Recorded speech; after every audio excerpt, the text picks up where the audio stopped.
Since 2016, there's a pest which has appeared here in sub-Saharan Africa and all over around the world, the fall armyworm, which has caused 58% of production damage and $13.4 billion of annual economic losses. Mon nom est Mohamed RENE JOLY. Je suis un étudiant en dernière année computer engineering ici à Academic City University.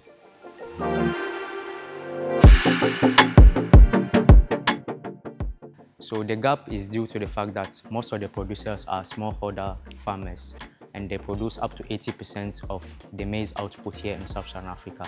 These smallholder farmers, however, they lack access to precision agriculture tools to help them increase their yield.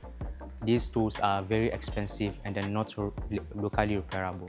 So we built an autonomous navigation feature using open source flight controllers to bring this cost down and then make sure that all the components can be locally sourced and repairable. The system is a quadcopter which uses 4 different motors to actually provide the required lift to lift up all the overall system. It's built upon 3 different layers: the physical layer, which has all the motor mounted to it, and then the control layer. The control layer makes sure that the system is stable in the air.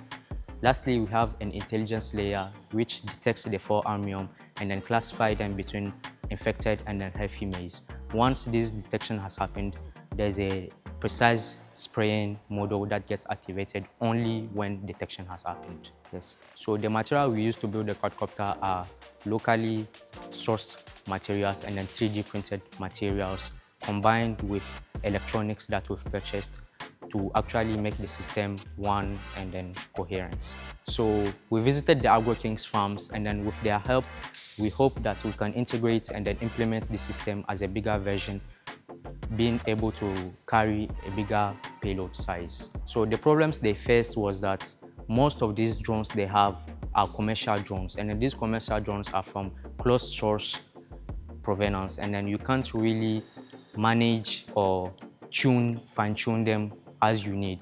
So what we build is build upon open source flight control. So we have the hand on all the architecture of the system, and then we can extract all the logs and then have access to the system errors when we want it.